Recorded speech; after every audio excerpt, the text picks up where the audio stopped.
I'm awake. Are you? I wonder how many miles I've fallen. It seems I'll get to the center of the earth. Curious, isn't it? And really, nothing's quite impossible. Let's go now to our new episode of the Unfiltered Rise with me, Heidi Love. Hello, everyone. And this is a new little way that I'm going to be doing this show occasionally. But today it was by necessity.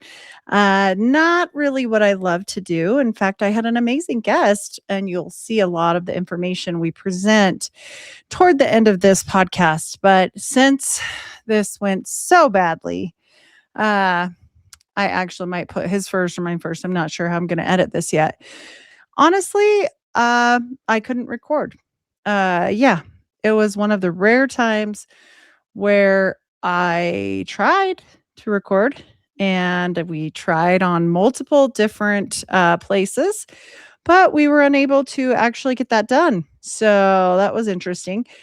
Hello, everyone, and welcome to another episode of the Unfiltered Rise with me, Heidi Love. And today I have with me an esteemed guest, Kevin Annett. He is a reverend, formerly of the United Church of Canada, author, co-founder of the Five Nation International Tribunal into Crimes of Church and State. He's a whistleblower, a humanitarian, a Nobel Peace Prize nominee, a documentarian, and did I miss anything? You are just busy guy. That's a good description to start, yeah. Yeah, you've been out there, and I found you on accident, and I thought, oh my gosh, this is amazing. So I'm happy to have you. Thank you. Thanks for having me. Yes. And if you'd like to say anything about, where people can find you before we delve into the meat of things so that they can find your work. Yeah, well, murderbydecree.com is the basic website. It's got my research over 30 years, my books, my activism on the ground that forced out a lot of this information, starting in Canada, but now really working all over the world. Helped force out Pope Benedict in 2013, which was good. And all sorts of other fun things. Oh, good. Well, I'm glad that you're out there because there are not very many people that speak about the things you speak about. I've seen a couple and they disappear into the night, strangely enough. Yeah. So will you let my viewers know, if they don't know what you speak about, kind of the crux of the matter, especially circling something called the Ninth Circle, right?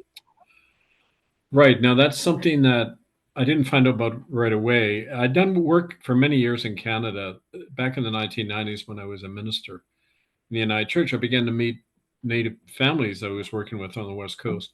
And they began to tell me all these horrible things that had happened in these Indian schools where generations of children were just slaughtered, used in experiments, the whole bit. Same thing in America. But in the course of it, some of them were referring to rituals that they'd been in. And of course, all of that got totally suppressed out of the Canadian media. They never mentioned any of that. They could talk about safe issues like children being raped and beaten, but none of the bigger things that implicated, people in power or anything like that. But when in 2008, after many years of work, the government started admitting these things in Canada.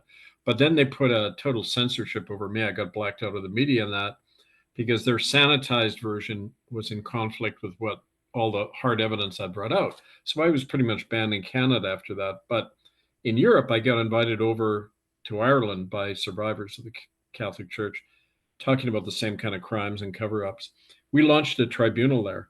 And in 2010 to 2012, we set up a common law court that put Pope Benedict and many others on trial, eventually convicted them, forced him out of office, forced out 3 other cardinals. So, it had a real impact. But in the course of that, people began to come forward, eyewitnesses who'd been raised in this Ninth Circle cult, women like Toos Nijenhuis in Holland, Anne-Marie van Bienberg, people who come forward who described basically it's a child sacrificial cult within the Church of Rome, although it embraces other churches, including the Mormons. And it refers to in Dante's Inferno, in the poem by Dante Alighieri, he said the 9th level of hell, where Satan resides, is where people are sent if you betrayed a sacred trust, like the trust of a child. It's actually, in Latin, the term means nonos perfidia, which is actually translates as the 9th betrayal. So if you to be a member of the cult, you have to take your eldest child, rape and torture them, and then sacrifice them, kill them, drink their blood, cannibalize them. It's very similar to the Catholic Mass, where it believes the blood and the body of the innocent redeem you. So it's that same kind of thing. The cult goes back many centuries. It's used to control popes, cardinals. You can't be a pope unless you've been a member. Basically, to give you the example of the present pope, Robert Prevost from America, we have a picture of him and evidence now of him participating in a ninth circle ritual the same month he got ordained as a Catholic priest in September 78 in Rome. Right after they'd killed John Paul I, they poisoned him because he began to investigate the Vatican Bank. He is at this ritual because he took his vow as a priest along with the ninth circle, taking a vow to their cult. That way he goes on an acceptable list, and you can only get in as pope if you participated. They weed out anyone who doesn't want to participate, right? And so that's some of the ways that we found out about what that is. It involves a lot of people. Some of the people we convicted recently in a common law court case include the head of NATO, Mark Rutte, people who were seen at these ceremonies. Trump and his bodyguard, Keith Schiller, were seen at a snuff film party at Epstein's Manhattan apartment in the spring of '99. There's all this evidence that's come forward because we've hit kind of a critical mass, and all these new eyewitnesses are coming forward, including insiders like Keith Schiller, his former bodyguard, sources within Interpol, the churches. So it's really changing now. We've broken the ice in a lot of ways, and now more people are coming forward with a lot more hard evidence. So it's good now. We've shown not only how to prosecute these people, but how we the people can do these investigations and then form our own courts and even arrest them. We have the right power under citizen arrest laws to detain anyone who we know is harming children. It doesn't matter whether a president or a pope or anybody. So we're kind of instill that sense of sovereignty and power back into the hands of the people. How else are we going to defend our children? Because the police, courts are all complicit. And we keep finding that all over and over again, right? Every single time. Yeah. I'm glad you're fighting. I'm glad you're fighting back, and I'm glad you're not afraid of it. That's for sure. And I know you've been persecuted because I've heard some things in your story, and I'm sure it's hard. I'm sure that's hard. Well, the hardest part was when I first brought this stuff out in the mid-90s, they went to my wife. At the time I was married, we had 2 young daughters. They were 6 and 3. And when I wouldn't back off exposing this stuff, they went to her and they said, if you want to leave them, we'll pay for your divorce, which the United Church did. And, standard treatment of a whistleblower, you go after their family and that. But when my own children were taken from me in that way, because they got the family court to go in her favor, I didn't see them very much after that. I knew the pain of those Native people in the circles we were holding about what it meant. And you got to go through that personal pain and catharsis to be able to really relate and understand at a heart and gut level what this is all about, right? Yes. I have experienced that on an adult level. I'm estranged. It's been 7 years now from my daughter. She's an adult, but she doesn't want anything to do with us because of her new husband. And I dare say he's probably a pretty important person. Banking family, pilot. I can't prove anything, but I mean, yeah, we're just all of a sudden like, oh, they're bad people. Don't go there. So I get the pain of like your kid not being there and persecution with that. When I left the Mormon church, my grandma tried to take all my kids. And it's just, something that they do. You're right. But it just made me more mad. It just made me, like you said, go after people for the right reasons. There has to be a couple of us. I mean, well, right? there are all over actually, but it's hard to, you always think you're alone and you got the weight of the world on you. And in fact, we don't. There are a lot of people like us out there. And part of my job is to unite folks like us and have us work together. So we save the next generation. We stop this from happening to children, right? Which should be our bottom line, right? Yep. No children should have to suffer like this, and especially not the horrific things. This is a Baal cult. I mean, this seems like a old Babylon Baal worshiping cult to me, Yeah, it is. I mean, I don't think it ever stopped, Heidi. I mean, Moloch, the sacrifice of your firstborn to the Canaanite fire god, that practice never stopped. That's the point to realize. And, what they call the Roman Catholic Church is really just a derivation of the Roman Empire. The Pope even uses the terms the Roman Emperor used all the time. And one of the terms is even more blatant. Vicari Christi means the one who replaces Christ. So it's like I say to people, look, Catholicism is emperor worship. It's not Christianity in the sense of believing that Christ is the head of the church, not a man, right? And all of that is apparent to people, but when you're raised in something, it's the norm. And you can't let go. You think you're betraying something important, right? Yeah, I definitely understand that one. I think that's why it is important to show people you can let go. And Yeah. if you let Christ into your life, it will change your life and you'll really get to know God on a level that isn't what they say he is. Mhm. I think that's a problem with atheism and all these things. People feel so hopeless a lot of times. Yeah. I mean, anybody can do what they want, but hopefully we can bring that message of a little Yeah. bit of hope. With this, I know you have really linked the Mormon church with this. I listened to something recently and I was shocked how much you knew that I had already been studying. And I thought, oh, he knows what he's talking about. Even though some people say, oh, he doesn't know anything, you get kind of labeled crazy if you do this kind of stuff, but Oh, you yeah. did. You knew. Yeah. Well, I learned from Mormons. Like my grandmother was a Mormon, but she was lapsed. I mean, she never practiced it or anything. But when I got approached about almost 10 years ago now by the first group of people in Salt Lake, um, they were telling me, I said to them, like I did to the folks in Ireland, I mean, these stories are identical to others I've heard. And in fact, some of the people who gave testimony at our first tribunal about the Mormon Church said that as children they were taken down beneath the temple, and there was a tunnel system linking it with the Catholic cathedral right in downtown Salt Lake City. And she had been used, raped, tortured by Russell Nelson, by other prophets, by uh, various popes who showed up, cardinals. I mean, and don't forget, the Mormons have huge assets, over 165 billion. And what's going on now, and I think what could be behind a lot of these deaths happening, including Russell Nelson found dead, right, is On it's about money. 666, right? On Well, inverted 999. Yeah. Yeah.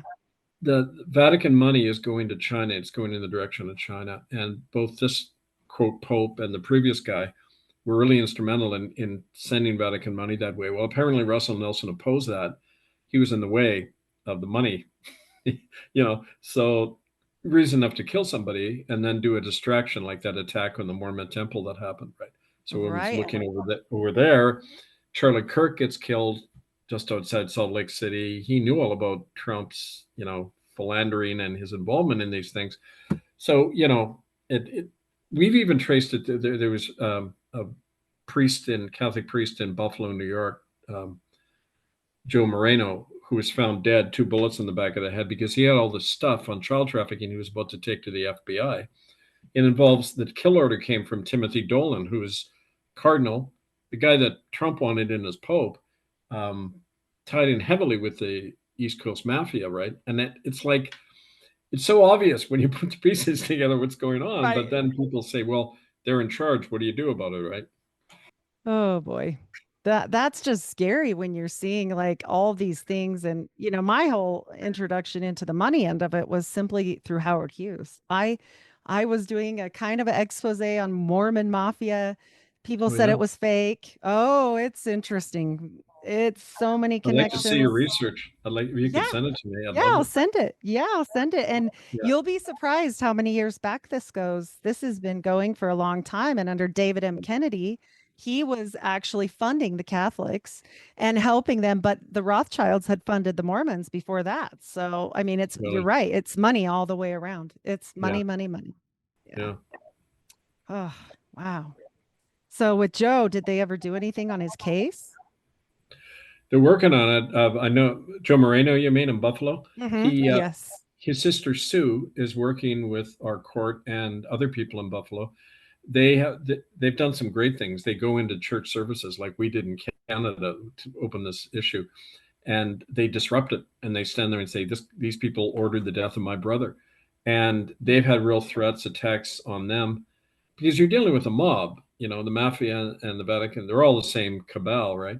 I even had that Yes. when I was in Rome the first time doing the protests, and I did an exorcism outside the Vatican. I Oh, don't know if you heard about that one, but no, this is great. well, hold that thought. I'll come back to it. But I was even told that by an Italian senator, Furio Colombo. He said the government, the mafia, the Catholic Church, they're all the same group, and all they care about is their money, you know. And anyway, in 2009, I got invited to come to Rome, and I thought, well, they wanted me to do a more memorial service outside the Vatican for all these children who were killed at the hands of the church. So I get there, I'm standing in St. Peter's Square, and it's the most monitored place in Europe, cameras and everything. No one can hold any kind of ceremony there. You get arrested immediately, right in St. Peter's Square, right? And so I go there in my robes and I start doing the service, but then I'm realizing, hell, we're in the heart of the beast here. Like, we've got to call out this entity. So I do an exorcism, the first stage of an exorcism, right? And these cops, Rome police and the Swiss guards and everything, they're walking by me like I'm not there. Like they just like I'm invisible or something.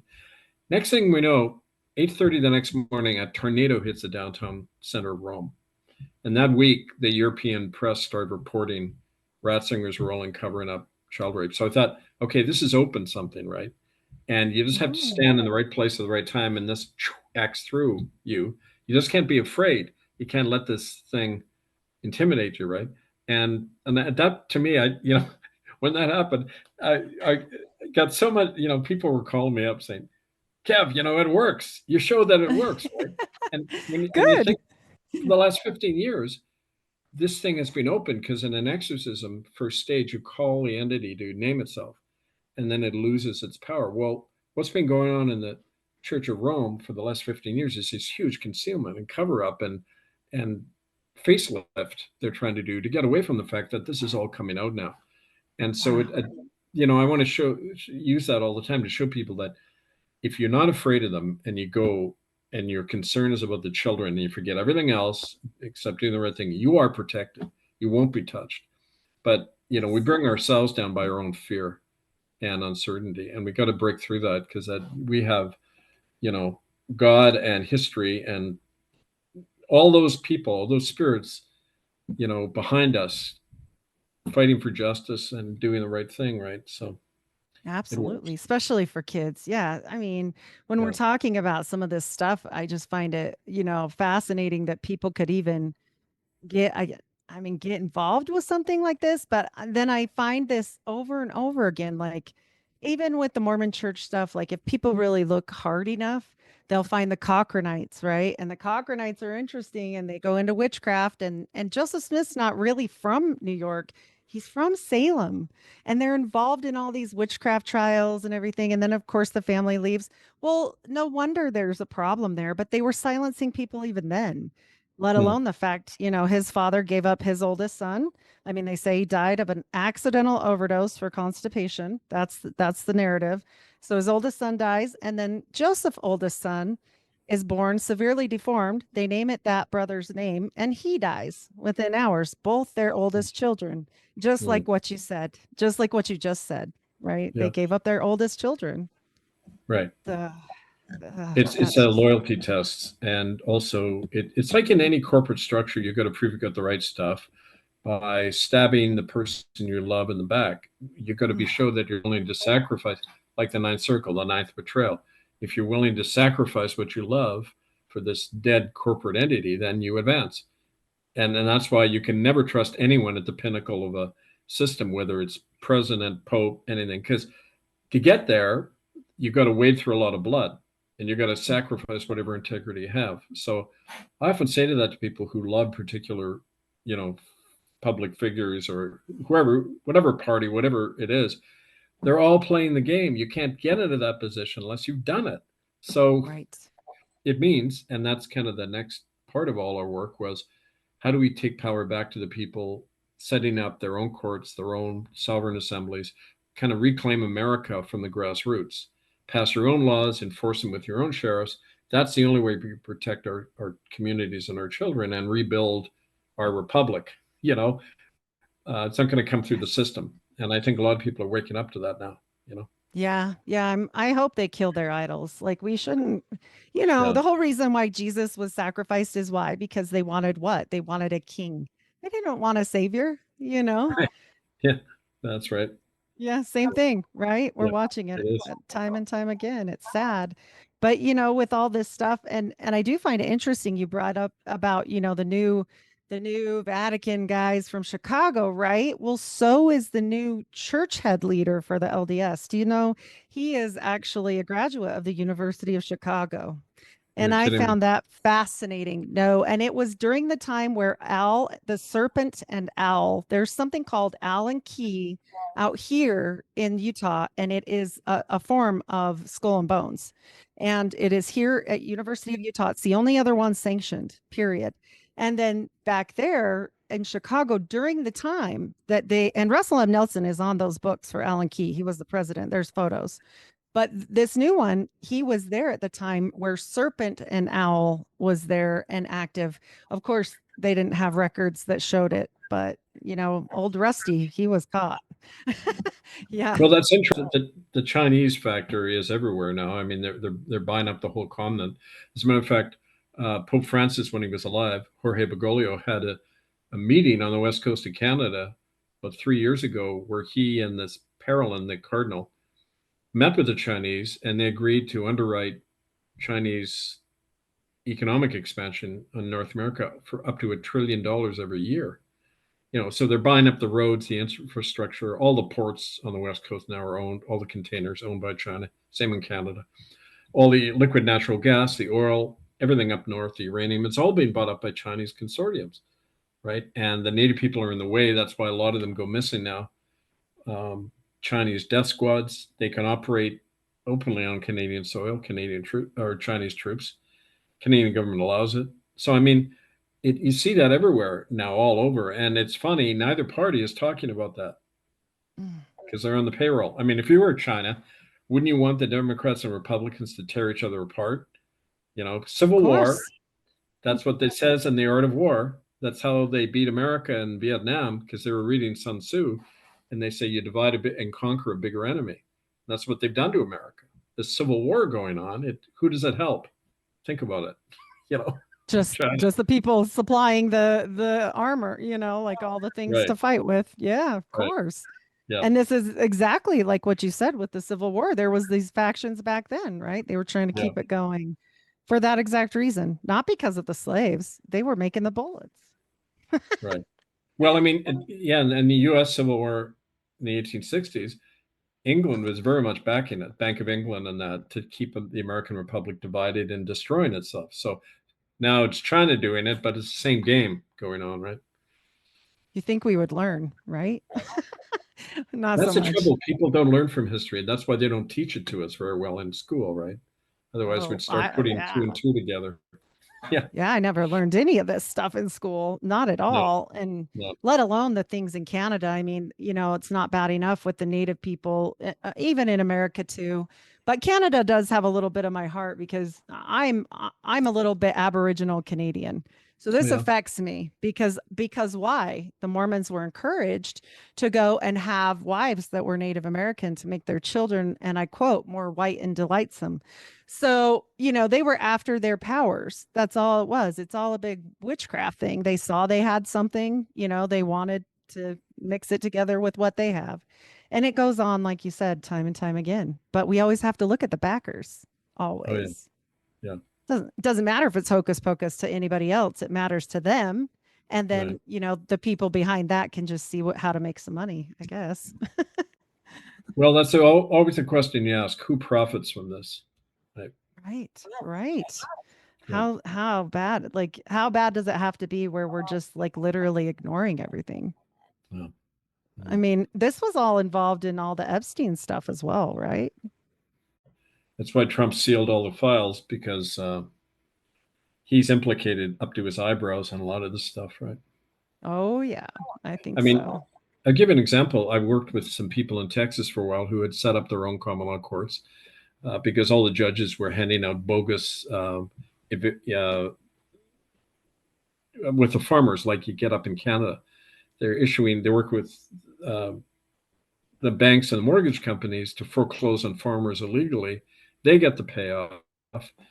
These people then go to prison, and with the private prison industry, you make $1 million each year off the prisons now. Prisoners.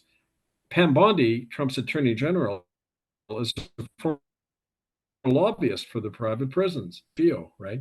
And so there, when you separate children of so-called illegal immigrants, guess where they're going? They're getting trafficked for money. Their parents go through the prison system. And these folks in Texas I was working with were exposing it all. About 8 of them get arrested, no charges. FBI break into their house. They get put away for 20 years, like on no charges. Failure to appear in court. Normally it's a misdemeanor, 20-year sentence. So, I mean, it's a police state wherever you look now, right? Wow, that's why. I mean, that's scary. We're literally back to Salem when you're talking about this stuff. Like they were charging people to put Oh, yeah. handcuffs on them, same things.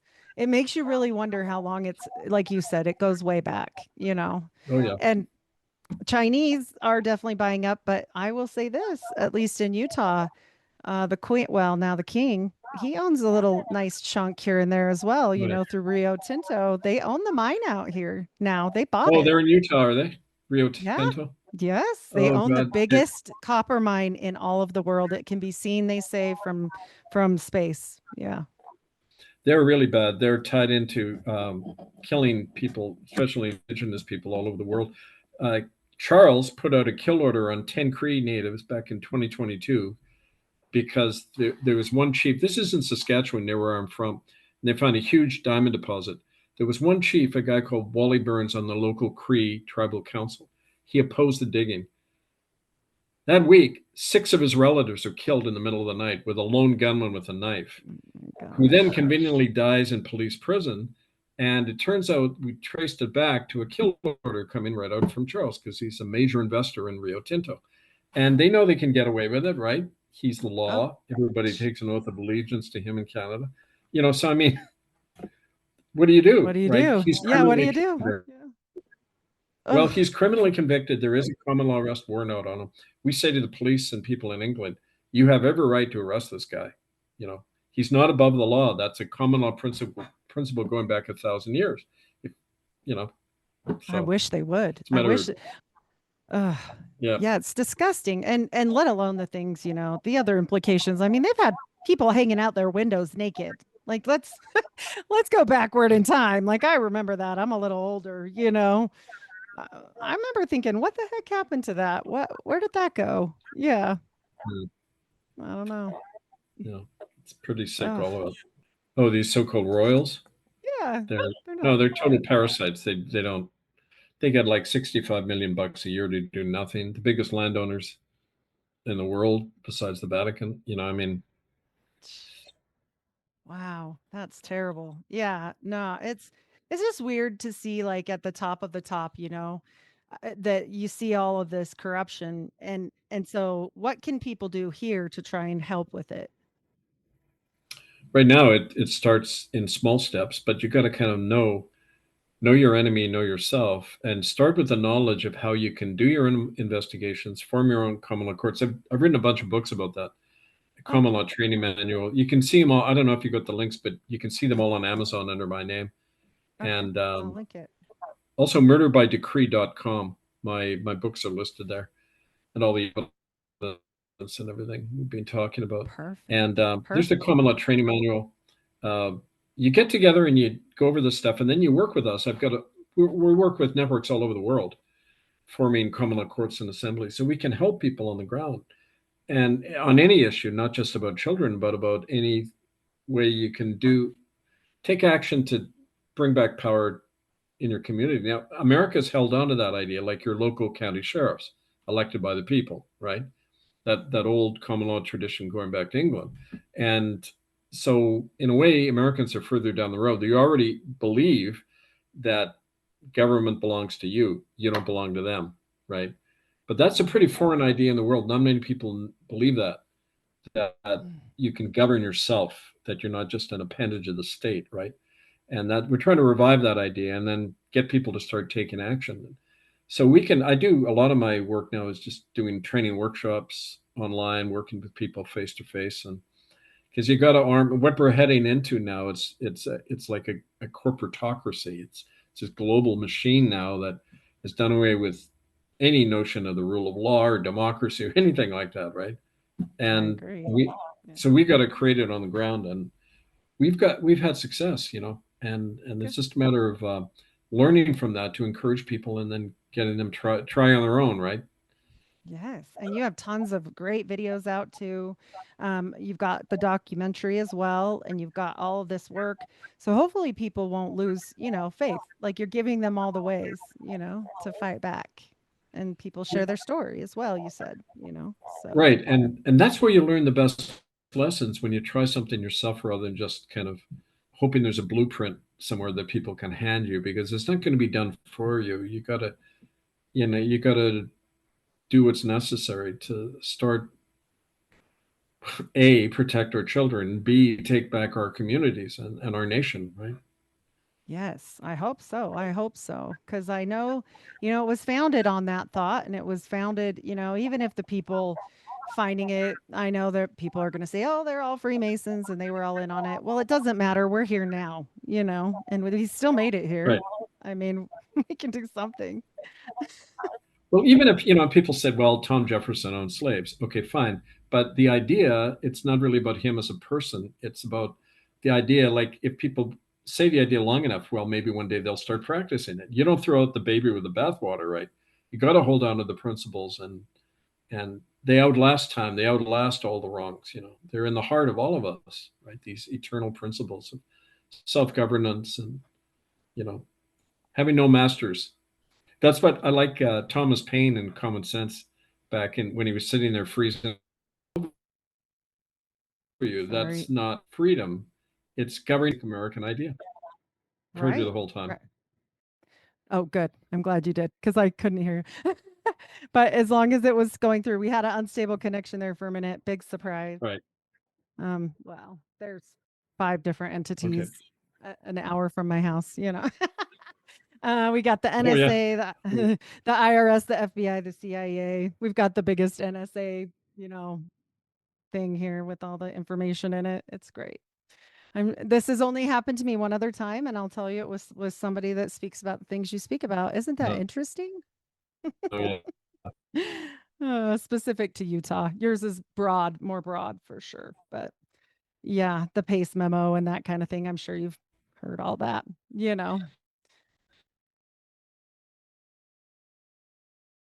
Well, you got to, like I say with people, go to murderbydecree.com and a lot of CCS updates. Yes. Yeah, absolutely. You guys got to check out his work. Yeah. And then I can send you another link if you want to keep going. I would love to, but I don't know how much time you've set aside. Sorry, this is being crazy. I can hear you for now. Yeah. Oh boy, we're cooking with gas, so we'll have to get on that again. You were talking about Thomas Paine last I heard you.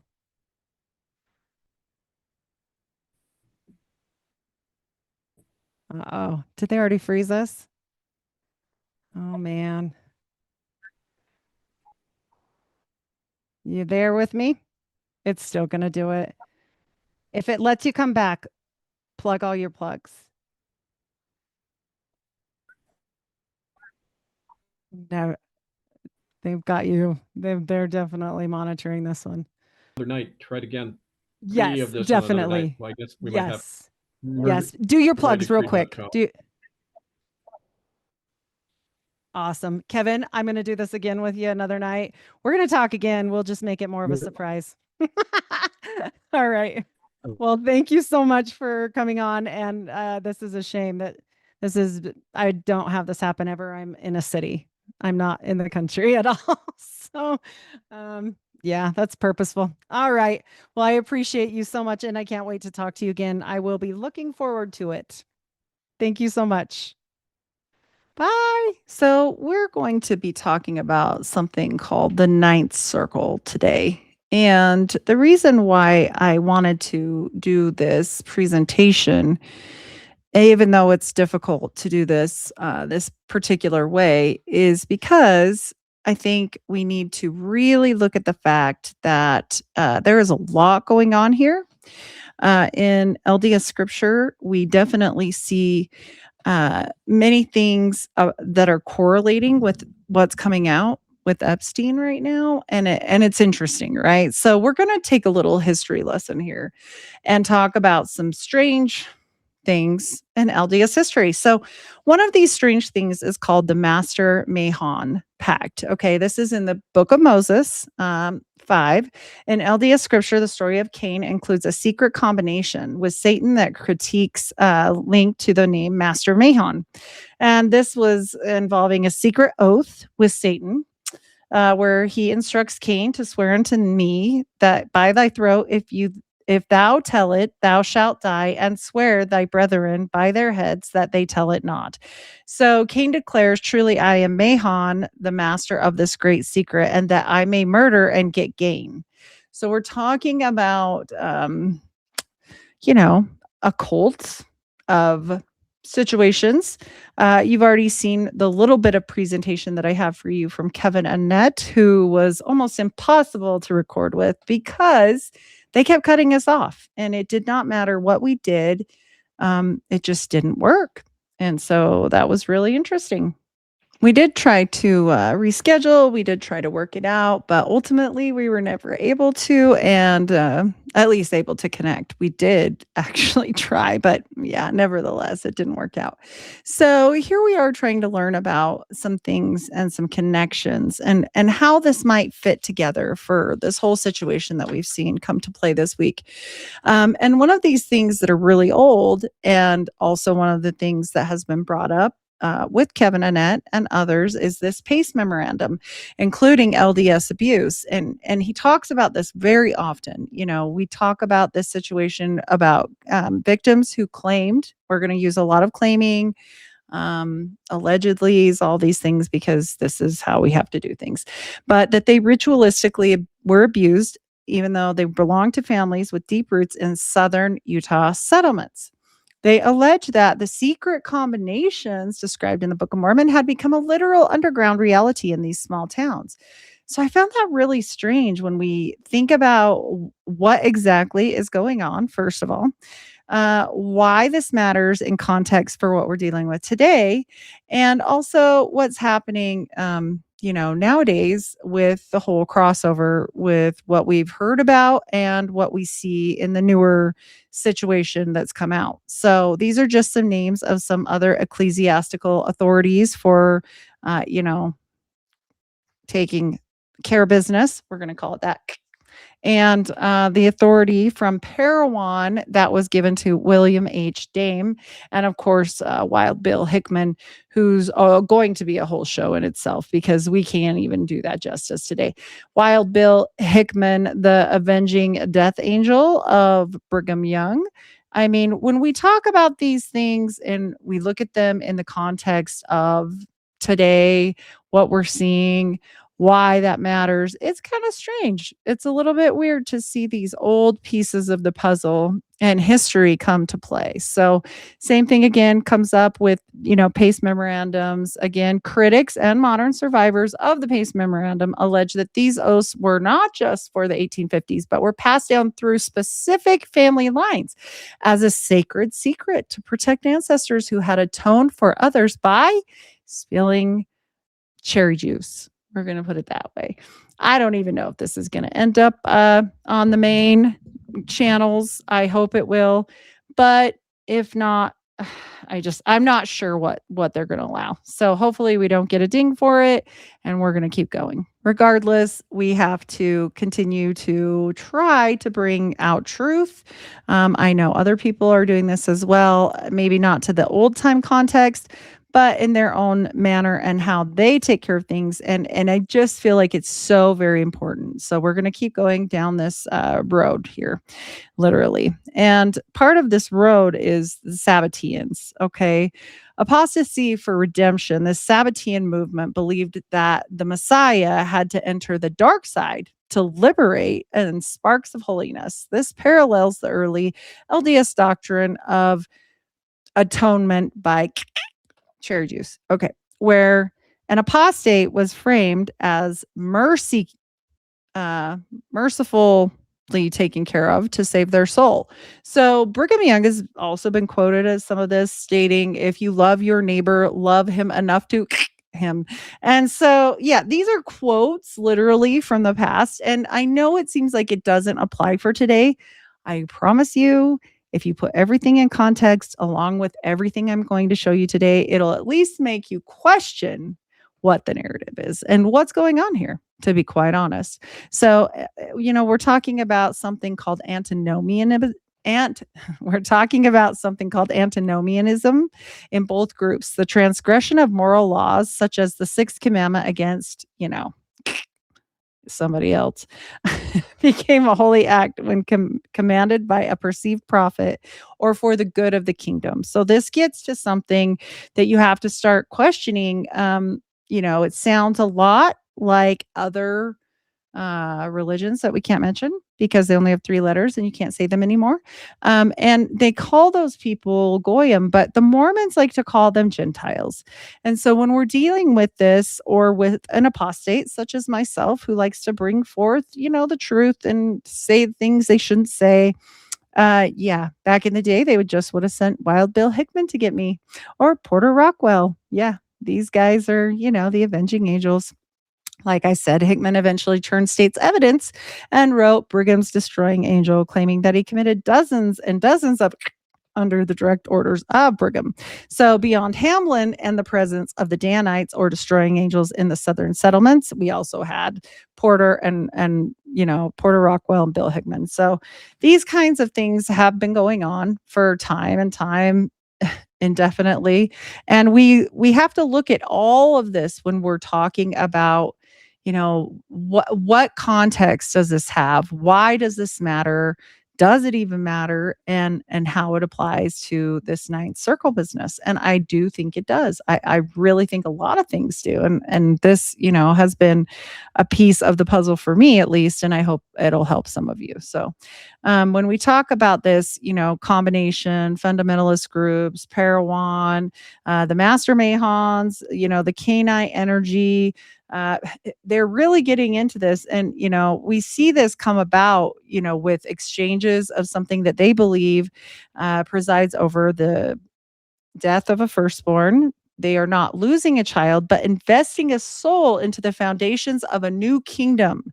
This creates a blood bond or cherry juice bond. I don't even know what we're going to put on there between the leader and the supernatural realm that the mainstream church has allegedly forfeited. Okay. So this is the old laws. When we speak about old laws, it doesn't pertain to the current LDS church. So we're not talking about you, LDS church. Don't come for me. This is old things. These are things that the FLDS might still carry on, or some sects of strange Southern Utah people. We'll just put it that way. I'm not alleging that's anybody in particular. I'm just sharing, information about whatever this is. So if it doesn't apply, don't get offended, right? And that's all we have to do about that. But I'm just saying it's interesting to me that we would bring up Sabbatean movements. And a lot of this stuff, when I'm looking through, it aligns. Is it specifically named? No. And so we'll just keep going, but we will find a parallel in between all of them. So this is just also explaining about, how Jacob Hamblin was definitely, benefiting, apparently. They say it's a false narrative that he did not, that he managed stolen goods and surviving children from the Mountain Meadows massacre. And John D. Lee executed the atonement orders, eventually sacrificing himself as a scapegoat. And so we know that, they basically at the very end, he said they were a bunch of cowards for doing this to him and putting it all on him, but they nevertheless let him go. And he was killed. Blood spilt upon the ground, and that is history, not anything devious that I'm saying there. So that is what they say in their narrative. We will continue. This is, like I said, a little brief overview of these southern Utah pieces. And, the Hamblin lineage, Jacob Hamblin and others in southern Utah, were tasked with managing the official narrative of events like the Mountain Meadow Massacre, as we just spoke about, happened on 9/11, funny enough. But hey, whatever. I'm a conspiracy theorist and I'm silly, so don't worry about it. Because they were bound by the temple oaths of the era. Their silence was seen as a religious obligation. So why would they stay quiet? Well, because they were obliged to. And so, just like nowadays, why would these things keep going on? Well, maybe that's because they were meant to. And so, they don't necessarily disagree with them if you're not, in the situation that they're in. So, just like something when we say Goyim, right? The Goyim, the Gentiles, the whatever you want to say, it isn't always looked down upon per se. So that's a little bit scary, but that's how sometimes it can be. We know that they can say the Goyim back in the olden days, whatever, when they call them that, we're going to leave it at that because I don't want to be in trouble. But certain people that use those words would say they aren't real humans. So, yeah. We get back to this, proclamation of Cain, and Cain declares, "Truly, I am Mahan," or Mahan. I'm not sure how it's pronounced. "The master of this great service. No, truly, I am Mahan, the master of this great secret, that I may murder and get gain." So the covenant involves oaths sworn to me by thy throat that if you tell me, you should pass away. So the title was later adopted by the descendants of Cain, which was Lamech, who also became Master Mahan by entering into a similar covenant with who? Well, they say the big guy himself. I mean, this is all allegedly, and this is just silliness, but is it? Because that's what we have to say because we're on here. I just think that it's interesting that we see some of these old, we'll just call them wives' tales, right? Wives' tales, they're just talking around the fire, who knows what.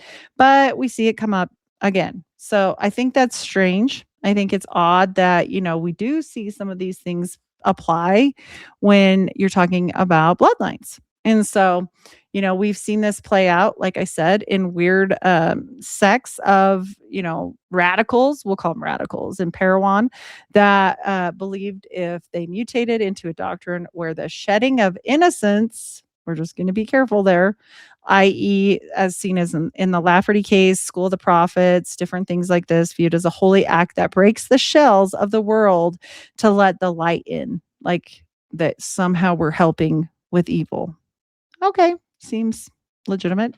In this Master Mahan and Cainite technology, right? The title Master Mahan represents a mastery of the secret of the left-hand path. So this blanking for gain, we'll just say that Cain's pact with the first secret combination, right? This fundamentalist act. And so, like I said, has nothing to do with the current church of Latter-day Saints, right? Because we're not talking about you. So please don't bother me with your silliness. We're talking about these radical sects of people that you shouldn't care about at all.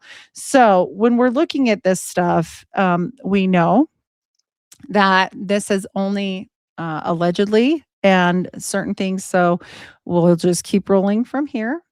Drawing from the Key of Solomon, right? We know that the Smith family have the Jupiter talisman. These groups view the earth as being guarded by treasure spirits, right? The pact to obtain the gold, revelation, plates, power, life price is required. Yes, life price. I did say that. The two Alvins. This is why occult historians link the death of Joseph's brother Alvin, which was his father's firstborn, and Joseph's son himself, his firstborn, the second Alvin. And so to the unsealing of the Book of Mormon, the Parowan sects believe that this debt, this red debt, is a recurring replacement and requirement for anything that they need opened at this level. Okay. So, okay, that's a lot. Kind of cut it off there, but I just think that we have to understand what the past was, what the past believed, possibly believed. This is just rumorville here, right? We can't prove this. How would we prove it? I mean, everybody's sworn to secrecy. So how would we know any of those things, right? But when we're looking at all of this and all these different people that we're talking about, right? Really old people, like You know, John C. Bennett, for example. All right. We'll throw him up here for a fun little photo. He had a lot of things to say about all this. I found them fascinating. John C. Bennett said that there was a lot of taking care of business. So he says, I mean, of course, he was a dissenter and a liar and all the things. But if he were truthful, I mean, I don't know. I wasn't there, right? Maybe the things he said, taking care of business, much like we've seen alleged in a lot of these very strange things that are being said now, you know, to do with little people that can't be here, apparently. It makes one wonder, like Tuam, like these other things that we've literally talked about in the past. I've been screaming from the mountaintops on all this stuff for so long. I can't even because I know more chickies come up. We're not going to go up with that. Hughes has come up. He was in the actual records, which was weird. This isn't one of the pieces of that, but of course, Howard Hughes Medical Institute was in there quite a bit. I'll be doing a different show on that, but I just did want to throw this in that I started thinking, like, what other woo-woo guy, right? Howard Hughes would be involved with some of this stuff. And they interviewed nurses and staff from the mid 20th century to confirm that bags of fluids for life were often marked with a C for colored or left blank for white, allowing doctors to honor requests of special blood, hence maybe Utah blood, Mormon blood. I don't know. But this was going on. In fact, the doctors that were involved in this, as I spoke in my last little expose on this, it was said that, not just said, the doctors were actually in trouble for following through this way. So it's not just he said, she said on that one, because doctors were reprimanded on this. So I found that interesting. These are kind of all over the place, and I'd hoped they were a little bit more in order, but they're not. So we're going to throw them up here and talk about them. So in John Dee's diaries, Mysteria Libra Quinique, the angels, specifically Medimi, demanded that Dee and Kelly have all the things in common, including their wives. This was Abrahamic test that they broke Dee's heart, but they required to do it to unlock the 48 angelic keys. This is spoken a lot about on my Empire of Angels, John Dee, and the Enochian Angel Magic here with Jason Louv, Louv. He speaks all about this. The activation in Enochian magic is what? Red fluid is the life fluid, right? And to activate the higher aethers, this is actually cutting this off, you must have that required. So if you need this red magic, okay, to open a higher level, to speak to things that, I don't know, like Epstein's, whole situation with him, is somebody feeding him information? I don't know. But I know Les Wexner is definitely said to have had a Dybbuk in the files and different things. So, it makes you wonder. I don't know. Is magic just crazy? I don't know. But I think it's interesting, right? We're going to push forward into what all of this old school teachings are, not real stuff. This isn't real. Maintaining the seal, right? The narrative alleges that while the mainstream church moved toward a public-friendly, uninteresting persona, just a little CIA action, that's all, this really heretic sect in Parowan continued with these rites. You don't say. So they believed that without ongoing red stuff sealing, that the protection over the Rosicrucian bloodlines would be lost. Rosicrucian bloodlines. Well, that episode would have already been out if we hadn't had all this wild stuff come up, but that's okay. We're going to continue. So multiple mortal probations. The book links to the reincarnation for baby resurrection. It claims that by sealing through blank, they will be saved. And so, yeah, this seems interesting to me as well when we're talking about different, authors, different people that have brought this to task. There's been many. This isn't just a crazy Heidi idea. I wish these were in order, but they're not. these things have been looked at very closely by people like Lance Owens, by old time prophets. Like this is something that's been going on and on and on for eons of time. And I know that most people know about another Southern Utah sect that we're not going to really talk about too much today, but does come up in the Pace Memorandum. And there are other people as well that speak about this. But we know they're out there. Seems to be strange that it's again centered in Southern Utah. So, do I think people should believe the Pace papers? I mean, I like to believe people that say things happen, and especially when they align, and especially when they're victims. So, yeah, I think we should. But do you have to? No.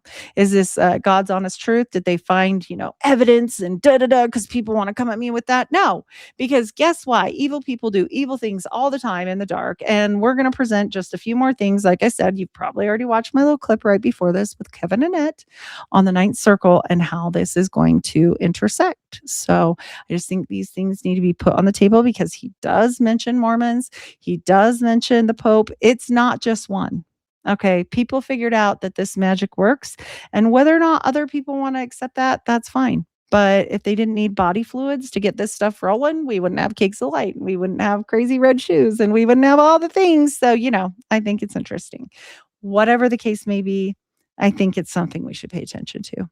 So, the Young family, Brigham, and the royal bloodline.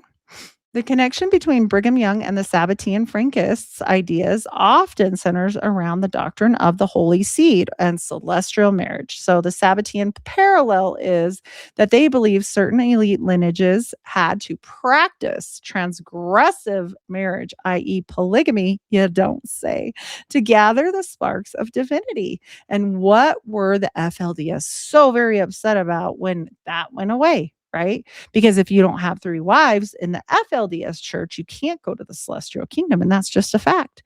So I'm not making that up. That's not crazy doctrine. That's in old books and the old FLDS doctrines. So they continue to live that to this day. If you don't have 3, darn it, you might not get to go. So we need to look at all of this. We also need to remember there was quite a bit of people that were exposed to Sabbatian movements. How, you say? Well, how about Joseph Smith and his Hebrew teacher, Isaac Sykes? Because his mom was a Levy and she was definitely knowledgeable of these things. So, dad was half and half.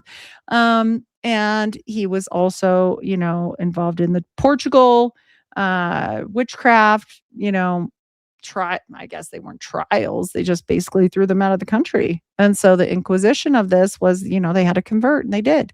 So, interesting.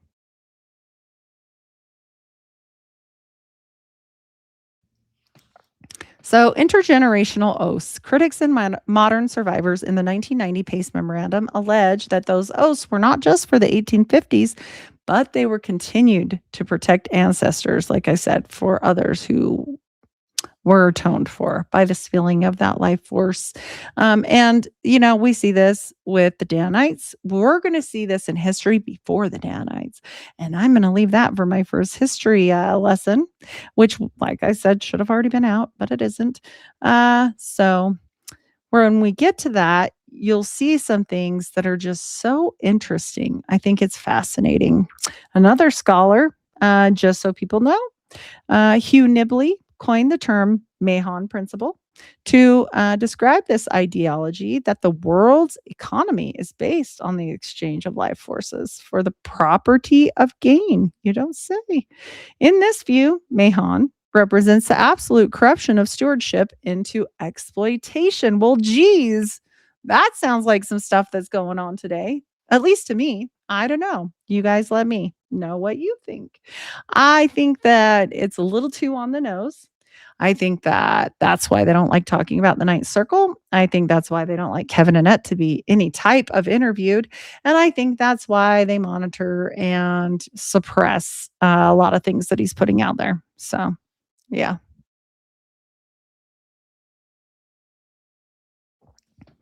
So, let's go to the next one. We've already done this one. So when we talk about Kevin Annett, I do think it's really important people go to his site, murderbydecree.com. I think that the things he shares there, whether or not you believe them, that is okay with me. You just should always educate yourself. And I think we all should do a little bit better education for ourselves simply because of the fact that, we have to understand the past to go forward with the future. If you notice, they mentioned Rosicrucianism there. Am I saying every Rosicrucian to this day is doing weird stuff? No, no, this is old stuff. But do I think possibly it goes on today? I don't know. Let's talk to Lori Vallow about it.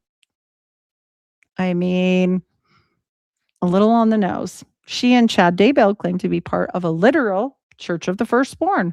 Well, for those of you that don't know what that is, they viewed a church within the church for the 144,000 chosen to lead during the second coming.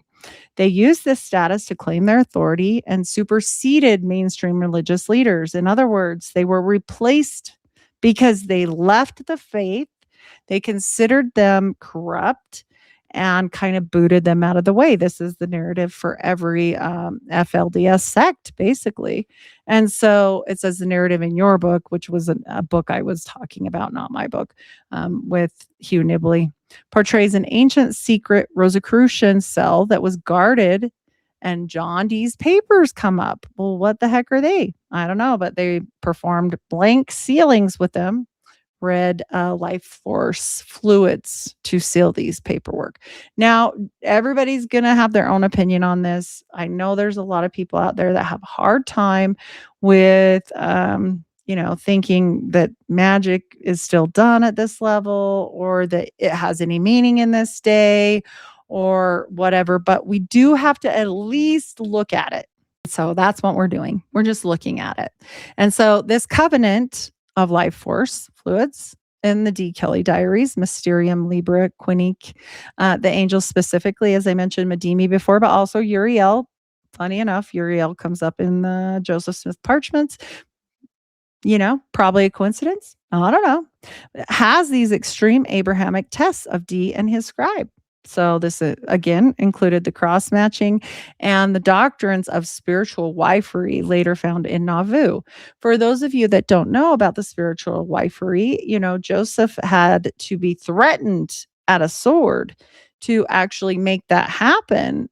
Poor Emma, she just had to go along, but she said it never happened. No, she said it never did once. So I don't know. I wasn't there. I mean, certainly it could have been mistaken or whatever, but I really find it hard to believe when there's so many people that have come forth later. So we also need to speak about the Mormon Delusion. Okay, Volume 4, The Smith Heritage Family by Jim Whitfield or Whitefield. While Whitefield is a modern critic, his work is exhaustive in tracing these occult bloodlines. You don't say, Jim. I like you already. So his thesis, he digs into the Lumen Walters connection as the magician, which I've mentioned many times before. I found it fascinating that he went by the name Lumen, of course, not his real name. He did come back from France godless, as they say. And, he was pretty much a heretic. He was also, Emma Hale's cousin. So that's an important fact that everybody forgets to mention. But the firstborn focus, Whitefield argues that the requirement to bring Alvin to the hill and not just at his subsequent passing wasn't just fulfilled with that passing and like, too bad, I'm sorry. No, there had to be another situation there. For those of you that have seen my presentations before, you'll know that, we joke about Alvin having a hand in the Book of Mormon because they did dig him up. And that's actually, out there for everybody to look up on their own. So, or you can go back to episode 172. It comes up there, comes up quite often. So, Alvin helped seal this hermetic wisdom. We'll call it that for now. He was willing to pass through a blood veil sacrifice to achieve exaltation. Quest for the Golden Plates by Stan Larson. While Larson is known for his work on the Sermon of the Mount, this book focuses on the archaeology and folklore of the plates. So the detail, he touches on the black dog. They actually call it I believe, a black slut. I know. But it's just a female dog, I think. And bleeding sheep accounts, but frames within the context of Enochian magic rituals where a life spirit must be released to these angels. And so they'll be appeased, especially treasure guardian ones, because apparently they're really hard to deal with. I don't know. Probably girls. Who knows what? I get it. I am one. But nevertheless, we do have these stories, and it's not just one account. We have multiple stories and affidavits and different court documents stating that this type of thing happened. Okay. That isn't really up for debate. I think that the context is up for debate, but the fact that, it's there, it's there. So, we also have the second book of commandments, 2 BC by Robert Crossfield Onias. Oneida. We're going to talk about the Oneida Company another day, but it's, strange that they would have a little colony on an island breeding people, but we're, whatever. Hey, sounds familiar, but whatever. Okay, so in it, Onias claims that this ancient order, the same one D. and Smith used, requires a literal sacrifice of the heart. He uses the Master Mahon and Cain narrative, Cain and Abel narrative, that is, to explain why the true priesthood will always be a juicy one. Okay, juicy as in red juice. That's all I'm going to say there. Compared to the sanitized mainstream, not you, regular LDS church. We know you would never do that. No. Moving on. We're not talking about you. Don't get offended. You know what? You know who's talking about you? I believe that would be, a million other people right now, but also Timmy Boy. You can go after him. He did talk about you. And he says it is you. I'm not saying it's you. I'm saying this is old, kooky, crazy sects of people that, ran off and made wild cults. So definitely not mainstream. Don't get upset about this. Don't worry your pretty head about it. It's not about you. So yeah, making sure they know that we're not talking about you.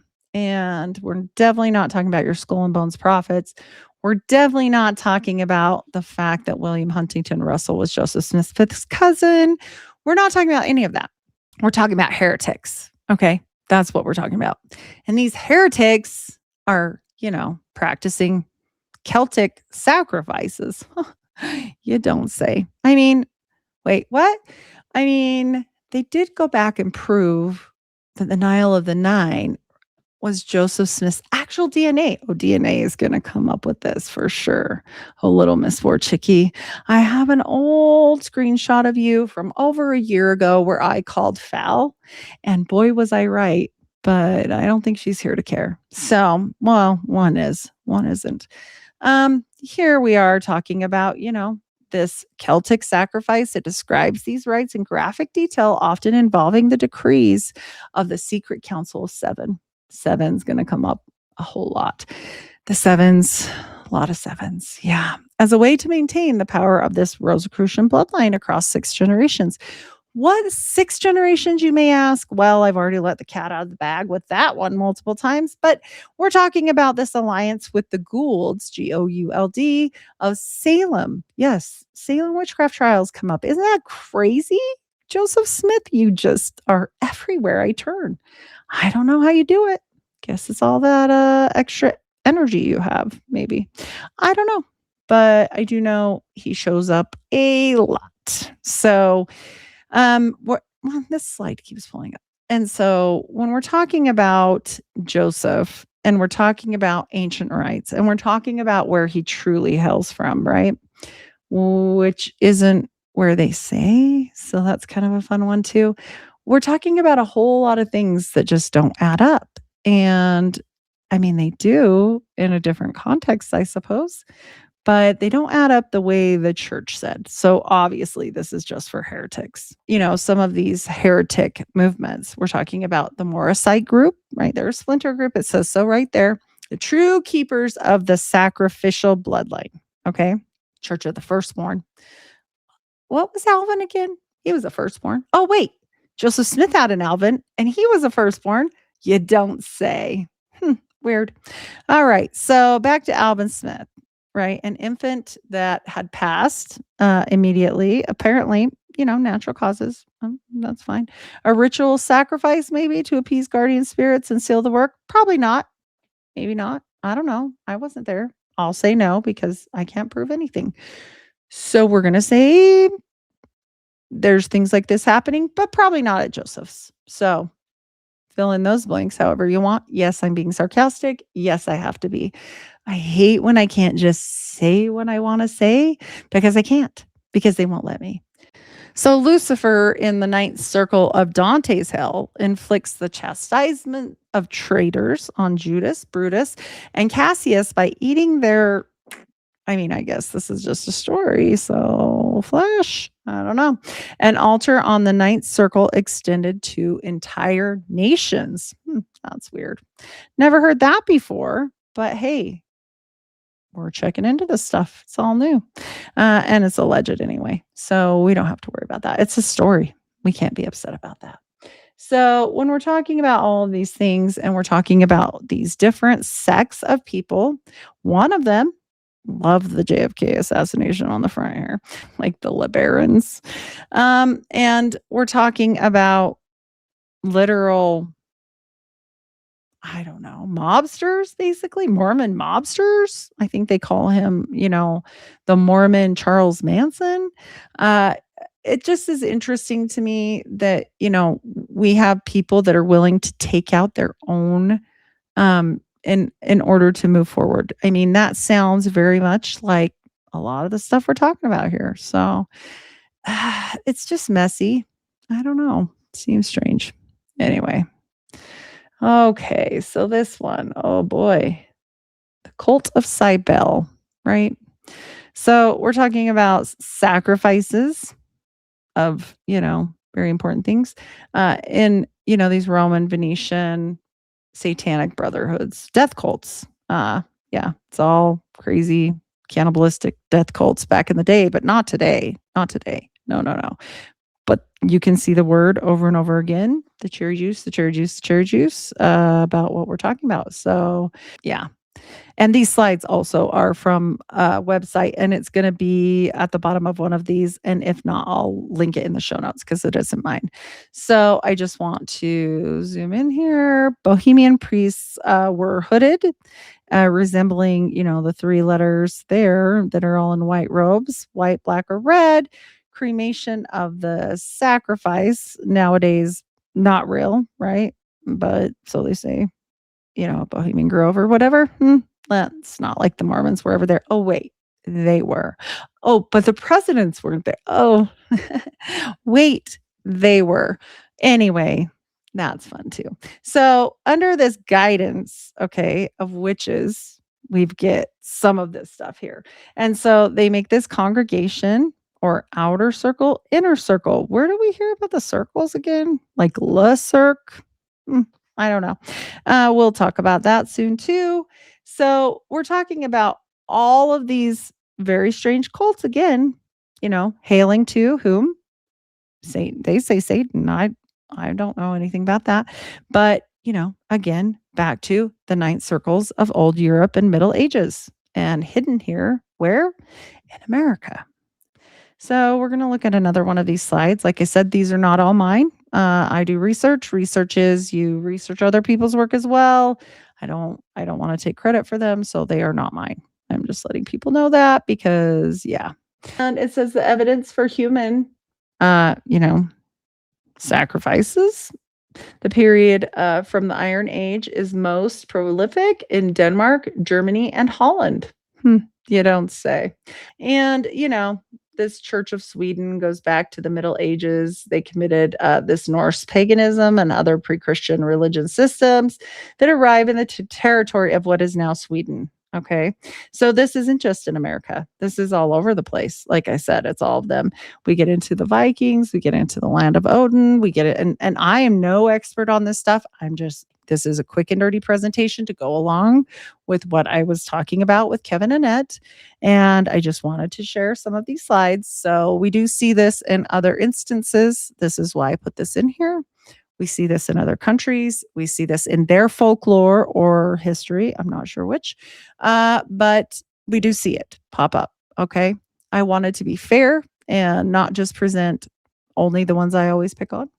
We see this in other examples as well. So we just want to make sure and present this, so that people can see for themselves. So in all of this and all of these death cults, for lack of a better word, the secret of the ninth circle. So once again, I'm going to zoom this in so that people can see it on maximum since it is very small.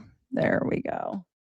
And it talks about the dark matters and information and the documents that are here, okay, for the ninth circle. So this isn't just Kevin Annett's crazy ideas, because clearly this is an old book and it's talking about what? The dragon, right?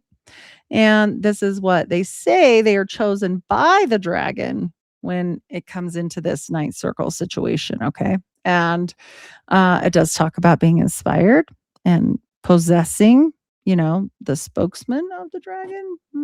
I wonder if they mean literally. And in the Illuminati, wait, I thought the Illuminati was gone, but who knows when this was written. So long story short on this, I threw this article up here so people could see this is long before Kevin Annett ever made up anything. All right. This is something else. He is seeing a pattern of what has been laid out. Now, people will say he's crazy. People will say, oh, I don't believe him. But then where did this come from? Right? Why is this showing up in nobility lines? I do have, a lot of questions, but not as many answers that I would have liked to have. So here's one, that I figured at least it's fair to give him a little credibility in the fact of saying that this has been, going on long before Kevin was even born. This is in the 1800s. So obviously something was up. We know that. We can be fair there, at least with that. So this Parowan area extremists, like I mentioned before, the School of the Prophets, have argued that they must follow the Abrahamic tests and that they appear sinful. That apparently helps cracking the shell of the universe to help bring back Jesus, because, if they sin enough, like Sabbatai Zevi says, that will help. These Sabbateans are interesting. And we're talking about old history, not current history, but I'm talking about back before, about this fallen mainstream church, okay? I'm going to do a whole episode on Zevi because there's just not enough people that talk about it. But when I do it, I want to just make sure we stay on the point that that's the past, because if we don't, it just won't have a future. So we do know that there has been other bloodlines that have continued, with these types of situations as far as keeping their bloodlines pure. I've mentioned them before, and that would be the Kingstons. Kingston. Okay, we got there. Yeah. And, we're talking about Ortel Kingston's plural wives, and how he came about with experimenting on breeding with his cattle, because apparently same diff, and implementing practices that were encouraging marriages of close relatives. We're talking very close, like illegally close. That continues on to this day so that they could keep their bloodlines pure. They wore this outfit. This is a real picture of them. I have a new Davis County book that I'm excited to go through and hopefully do a whole presentation on this. But we see this with these extremists, okay? And they wore these overalls and a hat. It looks very Amishy if you look at it, in my opinion, but they don't wear this anymore. They've since ditched the overalls, and I'm sure there's some old school ones that do it, but yeah, they're movers and shakers in the political world, especially. They're very big donators to the Romneys, just so people can know that. They have quite a bit of money now, but I do know that this whole situation seems pretty shady. And when we look at all of this together with the other things that we are going to mention here in just a second about the ninth circle, and again about Glenn Pace, and even people like this Asia Rain, who have come out and spoke and actually stood up for what she went through. She's an SRA survivor. She talks a lot about this type of thing, and she has not been shy. So you guys can look up her testimonies all over the internet. But I think it's interesting. She's not the only one.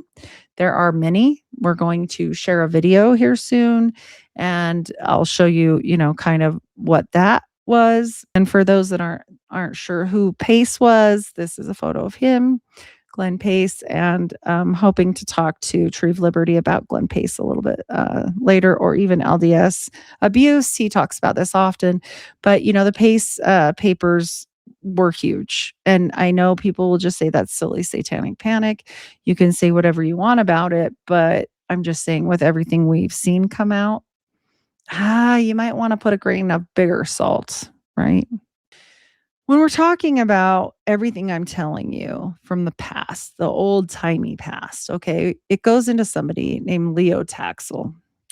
And Sophie Waiter said Taxel invented a character named Sophie Waiter, an American girl with a Mormon connection who was allegedly appointed as a high priestess of Lucifer by the Satanic Pope. Okay, this is by Albert Pike. And so, of course, they came out later and said this was all a lie. Taxel claimed that Sophie's father was a close associate, the shadow of John Taylor, the third president of the LDS Church, who was accused of being a secret Palladist member. So when we're talking about this, like I said, it was proven to be a fake. Okay. I would love to know, other than his word, how it was proven to be a fake, but apparently it was fake nonetheless. I don't know why the Mormons always seem to come up in every single thing since the beginning of time, but here we are again. We're at the Taxel hoax and Salem witchcraft trials, and Sevi. I just can't make it up. It's a lot. There's a lot there, and it gets weird, and I'm just not sure why it's always happening. This is another article that I wanted to bring up. This Chelsea Viva. This is an article that was put out with a magazine that put this forward. I believe it was ran by the Catholic Church. I got to check that. But this painting that's being spoken about. I cut it off because it wouldn't fit in the slide. It's just kind of gruesome anyway. But it's a child being held by his ankle. Those are two legs of an adult. So nothing else is happening there. He's just holding it in front of him. And it says this, okay? It says the first painting, let me enlarge this, by Reuben represents the god. Of course, we're talking about not God as in the God most people think of today, right? Performing the act of devouring his son. This is, mythology, so they say, right? And it's shown, a defenseless child. In this painting of Goya, the god, Saturn, is shown a man taken by madness. I wonder if it was divine madness. Oh, anyways, many interpretations have been attributed to these two paintings. For example, the conflict of young and old ages, time devouring all things, that Spain that devours its best sons in war and revolution after the restoration of Ferdinand VII and his return on the throne of Spain. So he established the restoration, or we heard that before. Oh, no, not the same thing. And absolutism and repression of any ferment of liberal inspiration. So, we look at this and we look at the reality of a possible sacrificial cult of the ninth circle and the similarities of Dante's hell. And we recognize another strange coincidence that the man of the ninth circle, driven by madness that consumes human people in this photo only, was driven, crazy. So it's kind of strange there, right? Also, it says driven by madness that consumes the bodies and the god, Lucifer, who devours his children, made of his image and likeness, with greater coldness and calculation. Did perhaps Rubens and Goya know? Goya is such a funny name, right? I hope that's his real name. The terrible secret of the ninth circle, as Dante did, right? So this is Chelsea Viva, October 2014. This is a real article. This is mythology at best, is what they say. But mythology, religion, I don't know. Yeah. There's another part of this painting that I will show. It's a little more graphic. It's not cut off because the words were on this page. If it's here, because this is a crazy way it downloaded. So hopefully I can find it here. It is. Okay, that's the first part of this painting. This is a painting. This is not a photo of anything. I'm not accusing anyone of anything. This was in a magazine article, and that's why it's there. But I just think that it's a little bit strange. And especially the fact that we know, like I said and have said before, William Stafford, these are real people that made real claims. This one was in court, claimed a black sheep was sacrificed by the Smiths to break a treasure charm. All right. Pomeroy Tucker described a 160-foot artificial cave, miner's cave, which is a real cave, and we will be talking about soon. And some of the weird things that they used to do in this cave. All right. And it was a man-made cave. It wasn't natural, but it definitely tunneled underneath. And, there was a lot of rumors about what was going on there. I'll do a couple more slides of let's pull it out of the box because that's exactly what's happening here. But this one is important. These baptisms with red stuff were rituals where blood was used in place of water to cancel the original LDS baptism. Now, this is from another SRA survivor. Jenny is her name. And she actually had a book written about her, and it's called 22 Faces, because she had 22 alter personalities. And Judy Byington was her therapist who apparently came out with this. She talks about all of this in this book. This woman, Jenny Hill, was raised by a Mormon family. That is her quote, not mine.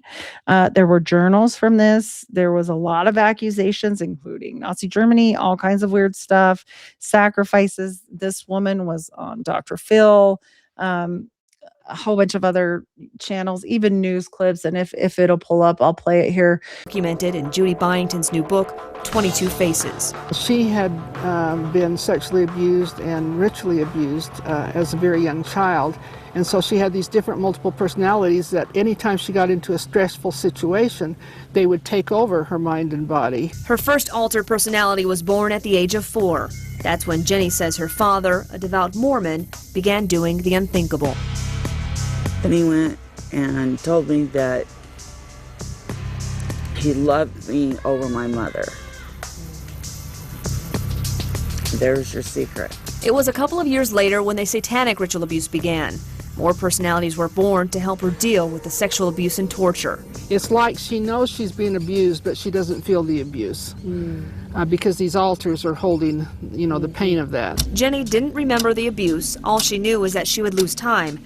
Until one day she woke up in a Utah psychiatric hospital, confused. Dr. Weston Whatcott treated her.